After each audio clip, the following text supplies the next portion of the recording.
every single day. The sky, the airspace is crisscrossed by way more commercial carriers than military vehicles.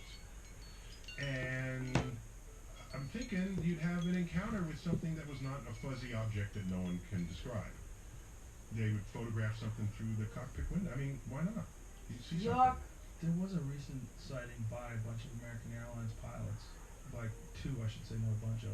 Yeah, it can happen. Again, you get the more. I don't know what I'm looking at. Yeah, but was it detailed? Did you have? If you had a guess, if you had a bet, like if you had a pile of money, and you have to put it on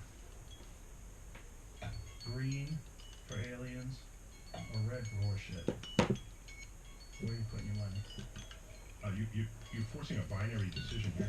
I am. Yeah, but I wouldn't call it horseshit. I would say not aliens. Not aliens.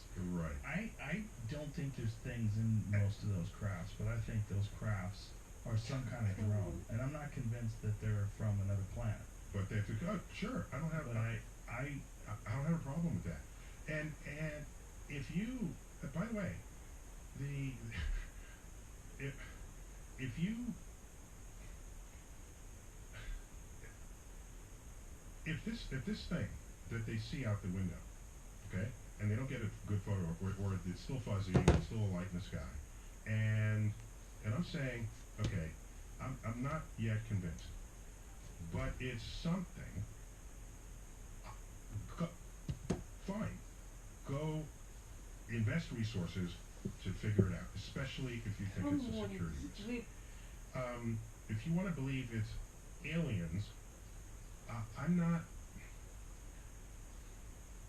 If they didn't want us to see them, you would never see them.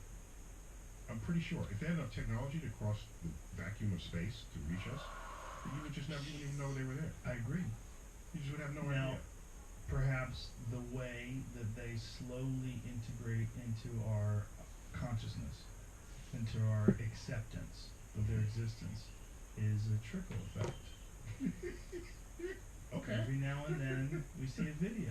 Now think of the hubris of us saying this advanced civilization of aliens who can cross the gaps of space are interested in us and our gonads, and they want to paint circles in our crops. That's kind of weird, I would think. Okay, I hate this argument. I just think it's a little weird. Tell you, I don't think we're that interesting. I think we're really fucking interesting. I think we can nuke the entire planet many times over, and yet we don't. We did it once in 1947. We bullshit each other constantly. We spew out propaganda. We have this bizarre ritual where every 4 years we pick a leader based on a popularity contest. Who you want to have beer with? We're constantly involved in murder and rape and genocide all over the world. We choose what things to pay attention to, what not to pay attention to. We celebrate people who pretend to be heroes in films and television, and we barely know scientists who win Nobel Prizes. We're fucking fascinating. We're the weirdest things. The weirdest things. Listen, if you studied us, if you were from another planet filled with things like us, like there was another planet of us, and we found a planet doing the exact same kind of nonsense that we do somewhere else, we would be riveted. Here's how I think about another planet. I can share this. This is a little deep, if you're ready for that. Okay. So, whether you are vegetarian or omnivore or carnivore, you must kill something that was alive to survive. Okay? Yes. The only thing that you consume that was never once alive is sort of basically milk and honey, okay, and salt.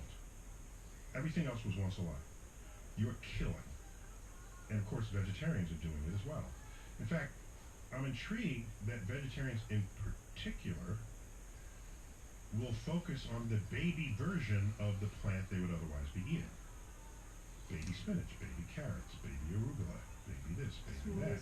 And on the sort of reproductive organs of plants. Oh, let's eat the flowers or the seeds or the nuts, or these are things that the plant's trying to make another plant with. You collect it and eat it. So now imagine a civilization from another planet that is entirely energized by photosynthesis. Just imagine that. Okay? Maybe they have what we would call an animal, but their entire skin photosynthesizes. Okay? So all living creatures on that planet consume sunlight from their home star. Okay? And so they say, I want to explore the galaxy. And so they build a spaceship and they come to Earth. And what do they see? Humans and other animals killing to survive. Inventing means of mass murder of fellow other life forms on their planet just to survive. They would consider us astonishingly, inexcusably, bewilderingly barbaric for having done so. And I don't think they would be interested in us. I think if they really are using photosynthesis, they're plant-based creatures, they're probably going to be so tired all the time, they're not going to have the will to travel through the universe. You're confusing the vegetarian with the plant life. Oh, it's different? Yeah, that's how you're confusing. Oh, the plants themselves, they don't go anywhere. Old man who wrestles elk But and plants themselves. rips out its heart and bites from it. Is that what Plants you don't did on that go hunting anywhere. trip? Plants don't go anywhere. They just stay put. Oh yeah, they would also say, Nothing that uses photosynthesis moves. but I'm talking about another planet. Just Oh, imagine me a too. planet that's the case. I know, in my planet, they're all lazy. Okay, but except consider an encounter between you, your car, and an oak tree.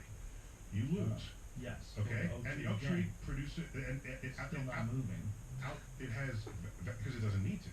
Right. Here. Okay. Can I name drop for a minute? Please. Can I name I drop? love a good name drop. Okay. Steven Spielberg once Oh, swung you by know my him? office. Well, we've met. Tell him I'm a big fan. I'll tell him. And he had one of his kids. He had several kids. He had brought one to the Hayden Planetarium in my office. And the museum got word that he was in town. He has an apartment nearby. So they asked if it could come by, in addition to other activities at the American Museum of Natural History in New York City, where I work. That's my day job. So he comes in and we're talking, and I say hi to his kid, and it's funny, kid's like in middle school at the time. And so I said, I got to talk to him about some of his work. So I said, let's talk E.T. He said, sure. That's when I learned. He said he imagined E.T. as vegetable, not as animal. And that's why, among other reasons, E.T. has this power to rejuvenate plants with its finger, because it's actually a plant. And so that's an example, I know it's fictional, of course, but it's an example of thinking outside of an earth box. Sure. And if you think outside of an earth box, there you go. That is a life form that would not understand us. They would think how could such a world exist? And on top of that, there's how we treat each other. Yes. All right? And by the way, I bet, yeah, I'm one of those who's a little worried when we give our return address broadcast out into space, because you don't give your email to strangers on the street, yet we're giving you coordinates of Earth broadcast out to the gaps of interstellar space. So I'm a little worried about that, but then I think about it, and I say nearly every portrayal of an alien in Hollywood is evil. Going right on back to War of the Worlds with H.G. Wells. And I'm thinking, why? Mi Do we have any средний балл insights that тому aliens would be evil? не на эту, не на Or один is it балл. really a mirror Сменився. to ourselves? Чем месяц? It's not imagined knowledge of how aliens would behave. It's actual knowledge Come on, of how sit we down! have behaved. But what about the day the Earth stood still? It's one of the first. Well, it's one of the rare ones where It's one of the the first. aliens. Well, no, the War of the Worlds long predates that by As a half a book. century, right? Yeah.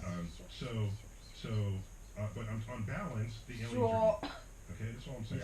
Yeah. And so we are. I see those portrayals as unwitting mirrors of our own conduct, because an alien coming to Earth has a greater technology than we do. Period. That's just end of story. So, how has it gone on Earth? Anytime one civilization with higher technology encounters one with lesser technology, it has never boded well for the society with lesser technology. They've been enslaved, killed, put in camps, exterminated. So I think we fear aliens because, in fact, we fear ourselves.